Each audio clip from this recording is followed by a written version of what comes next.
ঘড়ির কাঁটায় রাত 12:47 হয়ে গেছে, কিন্তু কে বলবে আমার এই পাগলপান দেখলে? কেউ কি বলবে? কেউ বলবে না। মানে এই মধ্যরাতটা আমার এত জোরে খিদে পেয়েছে যে বলার নয়। আমি তো সারাদিন আজকে সেই রকম কিছুই খাইনি, শুধু একবার একটু খেয়েছি, আর এই জন্য না আমার ঘুমটাও ভেঙে গেছে। আর আমাকে এখন উঠতেই হলো। মানে ভাবা যায় রাত 1টার সময় নাকি একটা মেয়ে খিদে পাচ্ছে।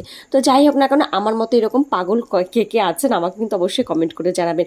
আর আমি দৌড়ে রান্নাঘরে চলে এলাম, তো বক্সের মধ্যে খুলে না আমি রীতিমতো হাতাচ্ছিলাম যে কী পাই। যদিও ঘরে সবসময় ম্যাগি ইপি আমি রাখি, কারণ এগুলো তো আমি খাই। আর আমার খাবারের কথা তো কোনো স্টেশনের ঠিক নেই, কখন যে কীরকম আমার খিদে পেয়েছে আমি নিজেই জানি না।